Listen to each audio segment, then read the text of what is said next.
Hey, Printhousers, welcome back to the Printhousers. Start over. Hey, Printhousers, welcome back to the podcast. I'm your host, Bruce from Printavo. We've got Mr. Stephen Farrig from Campus Inc.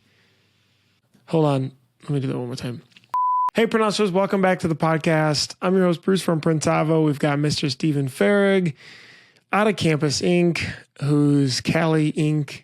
this week. Cali Inc. I just saw the Cali Mucho guys. Yeah, came for Long Beach, still here. came a couple weeks early for Long Beach, still here. Long Beach, this is all Long Beach. There's so much Long Beach. You flew out your whole team. We flew out all of our sales and marketing team and then a couple of our key production employees. It was a goal of ours 2 years ago to come to Long Beach. And so this trip has been on hold, and yeah, we brought out the whole squad. It was Did you just like get hotels or Airbnb? We actually got a big Airbnb, and it was over on like Ocean Boulevard or whatever. But yeah, we got a big Airbnb. They came in on Friday. We got in and out, as tradition says. And then they saw the show and got to meet everyone. And it's really cool. You know, obviously, like for us, this is like a reunion when we see people at trade shows. Like you're giving hugs, like and fives, like we haven't seen everyone in forever. But for your team, they're like, whoa, this is your world. This is new. And I'm like, hey, welcome to my world. These are my coworkers. They're like, it's so much bigger than I thought. Yeah. And they're just like, their eyes are, I was like, cause I was prefacing them and I said like, the show's not going to be that big. You know, a lot of the big manufacturers are pulling out. SNS and Sanmar aren't going to be there or whatever. And I was just prefacing them for it to look like awful. And I was so impressed with still how great the show was. I don't know, Bruce, what do you think? I thought it was awesome. It's pretty cool that you do that. I do see some shops bring them, but that is like a really good buy-in of getting people to come out. I know like a lot of the people that we hire, almost actually all the people that we hire are not from the industry. And so their exposure is when I take them to a shop for a day and they get to hang around and see how, you know, shirts are printed and stuff. But other than that, and working with the customers, they don't get to see the vastness of it.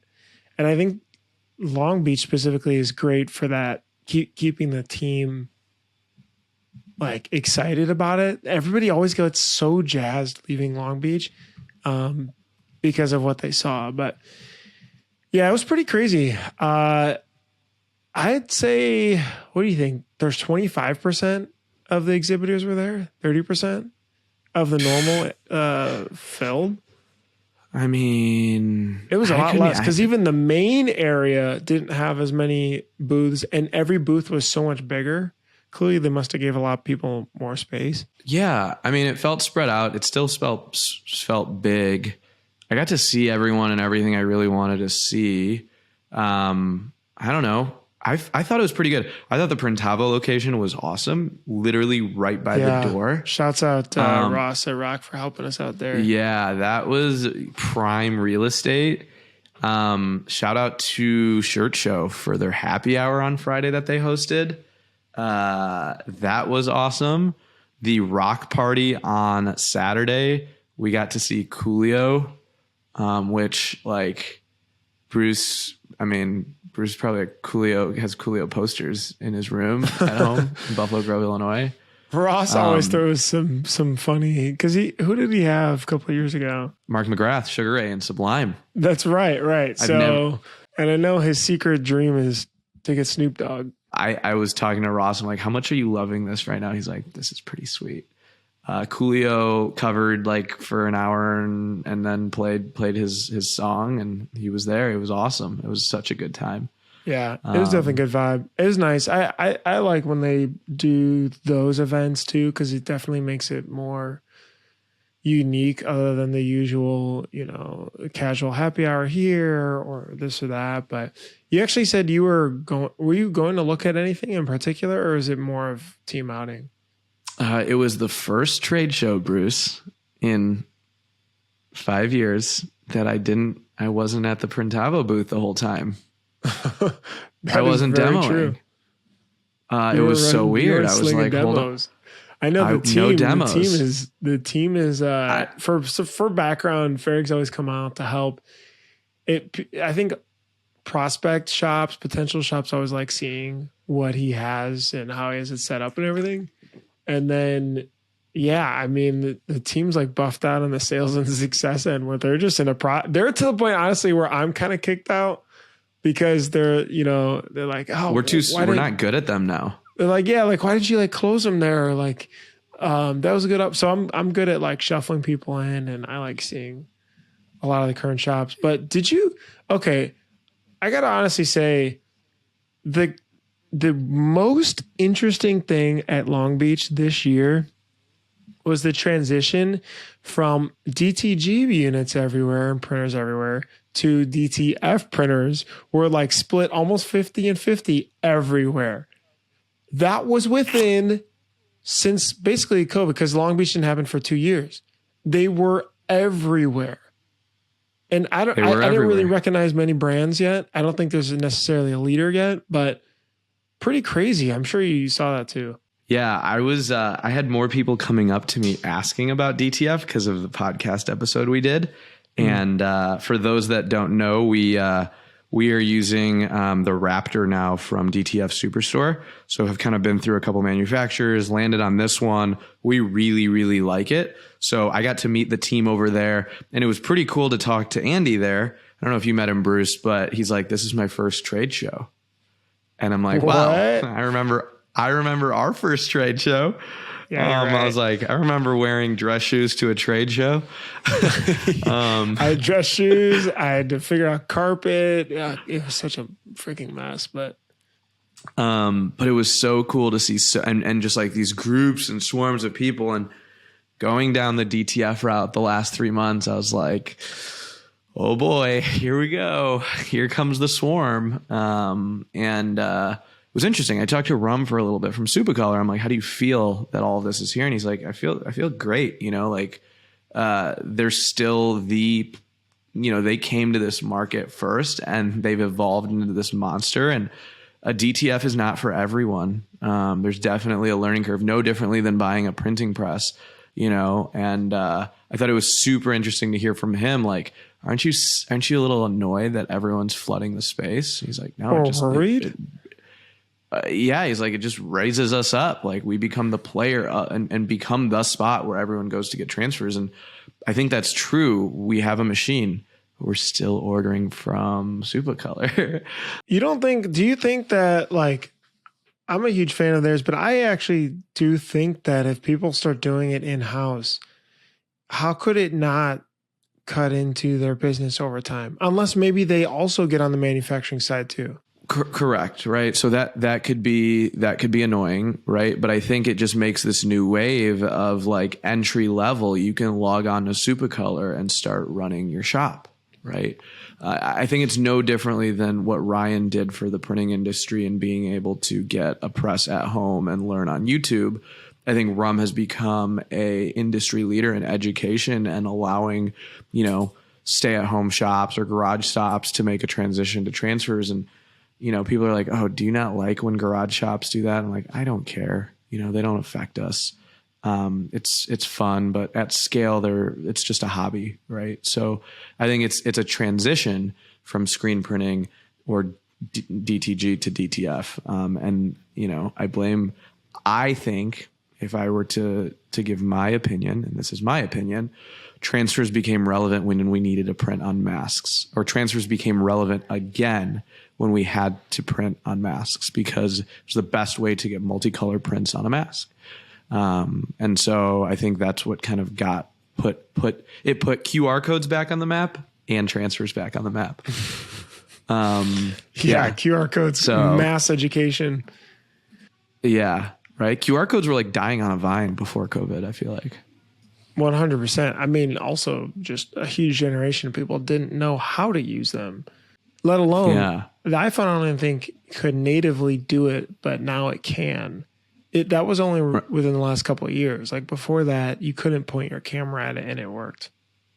Right. You had to get an app to be able to open it up. Yep. And I think iPhone just said like, okay, we're just going to do this for everyone. Thanks, Apple. We appreciate it. I wonder, is it an interesting play if the Supercolors and F&Ms of the world got into the manufacturing of those DTF machines too. So they were the one-stop shop for it all, right? So, okay, you don't buy the machine because it'll cost 30 grand or whatever it is up front.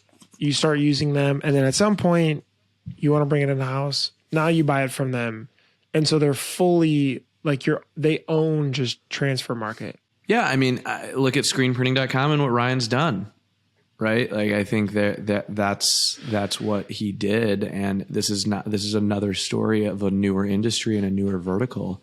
But I believe if you get in on the ground floor with someone, that loyalty is going to be there all the way up until they buy the Cadillac, right? Mm-hmm. And then then it's history from there. But I think that loyalty is so important, and growth is so important. And saying, like, Bruce, for instance, like, your wife's doing a bunch of transfers for her little brand, or for the brand that she's running, Boo High. Yeah. And she's got a heat press and she's ordering transfers today.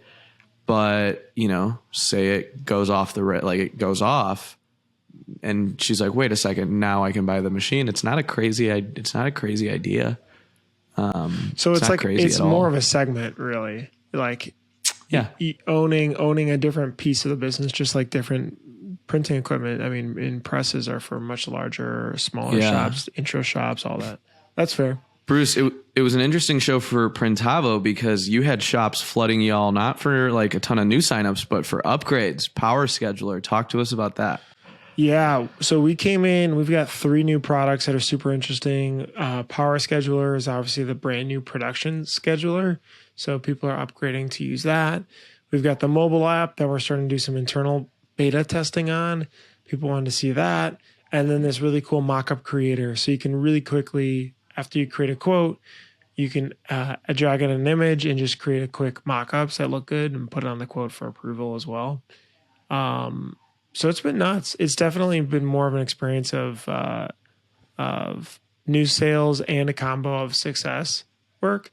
And so we've definitely had a balance of where historically it was very much so new sales. So it's interesting. There were no other competitors really. No, that's not true. There was Deco Network was there. No Shopworks. And then there was another one called Ease Flow or something like that I saw. What's funny is when we were younger, Bruce, you would go and see all the competitors that were there. And now you're like, I don't care. I mean, there's a handful. So I know of them, but it's interesting. When I think Bruce it's was like younger, I should find these pictures at the show. Oh man, you're gonna have would go. Bruce or Chris, you have to share these. So there's a bunch. They're floating around. We would go to the booths, and I'd be like, Bruce, take a picture with them. Take a picture with them. We were just bouncing around like idiots when we were younger. But yeah, we didn't. Oh man, I mean, it's the infinite game, right? Like you don't worry about them. You do your thing. You continue iterating on it.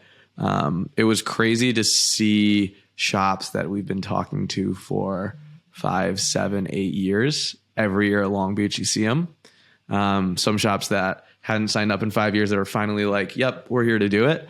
Or the ones that come back and just say like, this is like it's like a reunion party. And they get one trick or one tip or anything. I think it's really cool to see how many shops bring their teams there, Bruce. I started taking note of it a little bit. If you're not bringing your teams to Long Beach or these trade shows, start doing it. Like, why not? Right? Because I think the teams will start to bond more, and then they'll start to bounce ideas off each other. So like Cregan, who's like our lead press operator, got to hang out with the Night Owl crew and just talk to their production manager who won one of the screen printing awards this year. And they just got to chat about water-based printing and everything. And he came back like glowing, being like, that was the best hour that I had just talking to him and picking his brain, And I think it's also cool that other industries, like other shop owners, will talk to other employees. Like Gorilla Joe talked to my guy Cregan for a while, and that was cool. And Joe from Shirt Kong was talking to Mila, who does our production as well. And even like Adrian from Screen Printing Magazine is talking to Giaz on our team. It's just really cool to see all the crossfire a little bit. and people helping other employees out along the way. I don't know. Do you notice that, Bruce? Yeah, I think it's pretty common that, you know, shops know that they can share so much in this space, which is really cool. I know Josh Merrill at Liquid has historically been pretty quiet about his shop. I think has the largest rock shop in North America, I want to say. There's like 14 presses or something, like big ones do like 18 color presses, but you know, I saw 25 shops over there, and then, you know, just a nice tour to walk around. And historically, it was very much so more tight-lipped about customers and the business and everything. So I think that was super cool. You know, I had a note here too, and this is going back to the DTF. I'm dragging this conversation back over there, but I wonder because there's no real leader yet. Like, it's not like there's an M&R and Rock or something, or Workhorse or whatever. There's no like big brand name yet to the space. Do you think Epson or Brother dives head first, right? Because some people are trying to convert their machines already, or would that, do you think, would cut into their market as to they would not want to? Well, I'll tell you what, on the DTFs that I have had, and I currently have, they all have the same print head, and it's made by Epson. So they're already on the back head. So the print head that goes, but it's a converted printer, right? So the printer's coming from China, it's been converted, the ink's been converted, the powder unit, you know.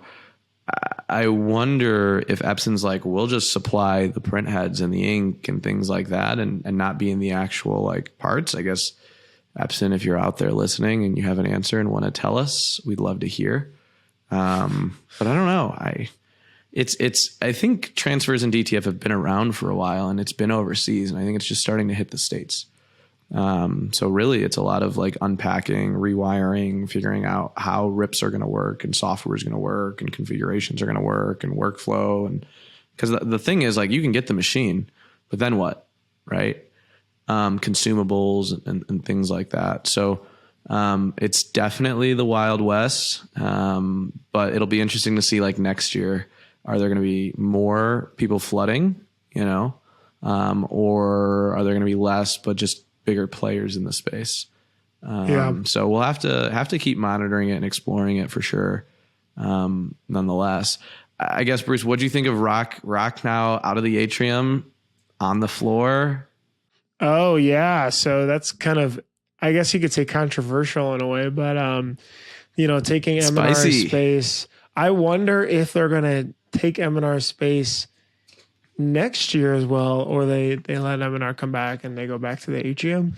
But for sure, interesting. I mean, you know, I'm equal between, I think they both make awesome stuff. I think, like, that was a good play by them. No, that's a really good location that M&R's had for a long time. It's right by the entrance.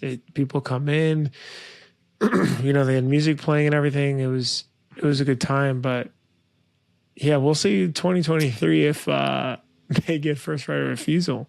Yeah, I thought that was an interesting play, and I give a lot of kudos to, you know, the Rock team for being so versatile, and knowing, like, we can change on a dime and get our stuff in there, and, you know, that could have been a pivotal decision or not a pivotal decision. Maybe it doesn't matter. No one really knows.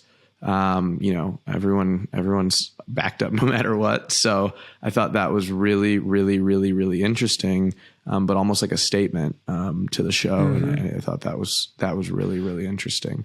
There's a couple of people doing their booths for the first time too. Seps.io, Gavin, who's been doing production art separations, had his first booth. Kevin Baumgart from Set Sales Consulting had his first booth, which was pretty cool to see. And then, Made Lab, obviously we partnered with them to put on the conference. They had their first booth.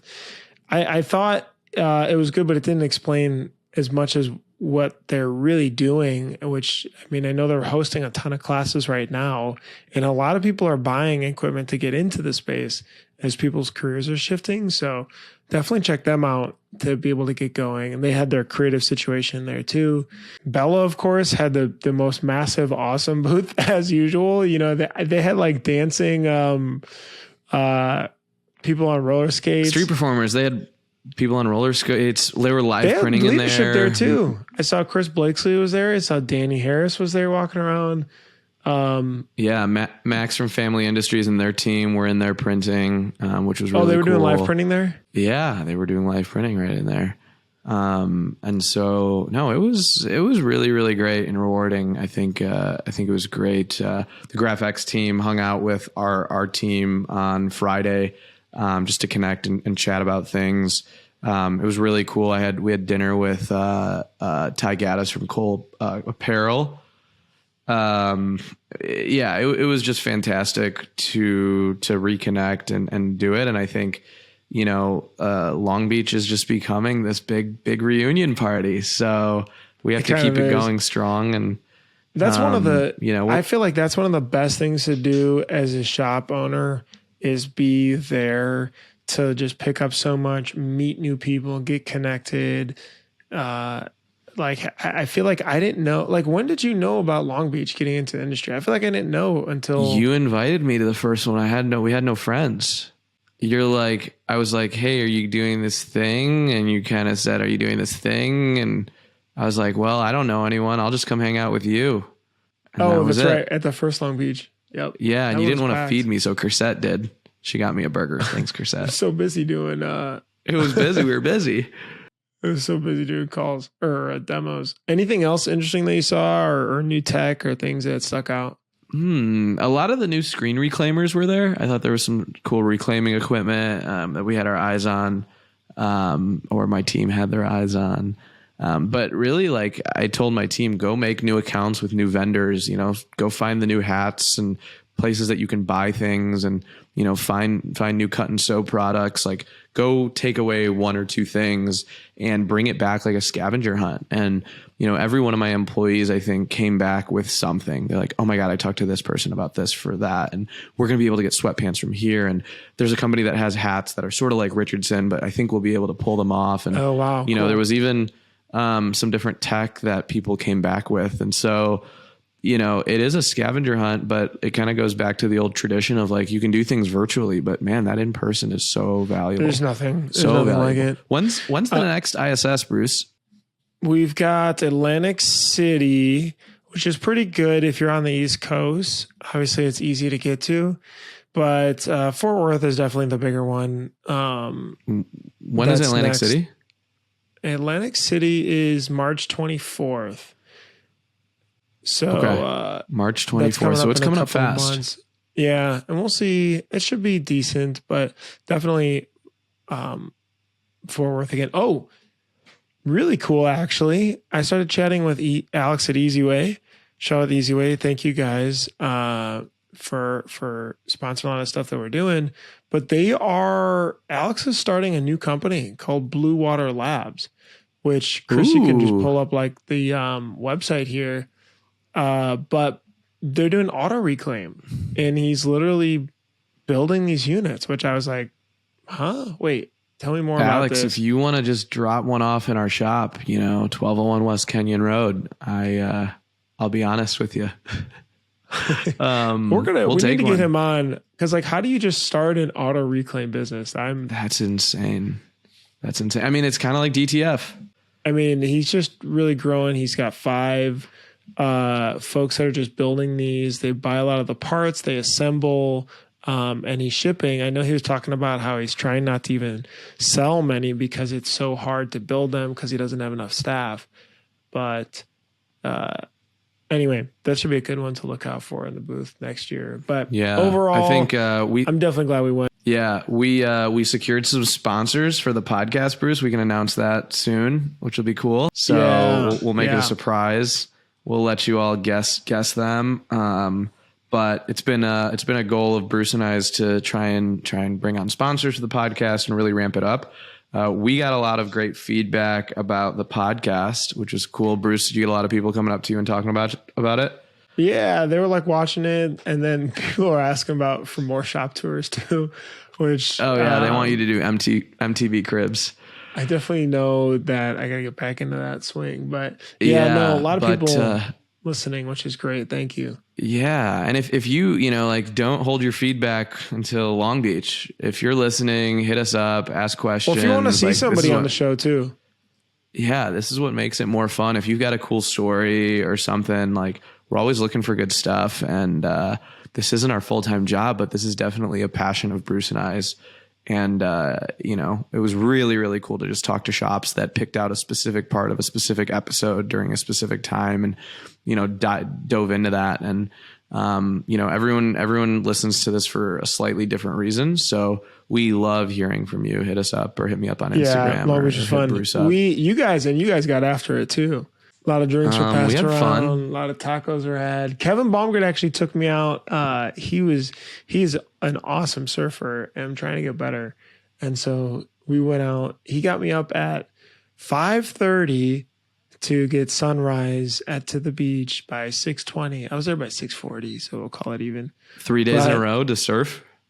2 days, which I was exhausted, but he's really good. Yeah. If there's any shop surfers out there, it'd be awesome. We can meet Kevin's a sales coach for our team, and then has helped us for the last 4 or 5 years as a consultant and as a coach for me personally and for the rest of our team. And he went out to dinner with all of us on Saturday after Coolio, so that was fun. We went to Long Beach Taco, which is a staple in Long Beach, and then we went to the Blind Donkey to see the Shirt Show crew, and the Print Girl Mafia was out in full stride. That's right. That's the first time I heard of it. Yeah. Print Girl Mafia on Instagram. Print Girl Mafia. Here's your shout out. Well. But, overall, awesome time. So great to see everyone. Super exhausted on Monday. Lost my voice. My voice is still almost back from talking about the car scheduler. And haven't heard about too many people testing positive or anything like that. No super spreaders. Everyone was smart about it. So thank you for being responsible. We appreciate you. Heck yeah. But this was great. All right, guys. Well, we'll see you guys at the next trade show, hopefully. I think it was definitely I want to get some of the attendee numbers in that will pull up and share at some point. Bruce, real quick, next week's podcast should be killer. We're going to be announcing sponsors. We've got some awesome guests lined up for the spring. So like, subscribe, comment, share, retweet, whatever. This is going to be a fun spring for sure. Heck yeah. Thank you guys for listening. We'll see you on the next episode.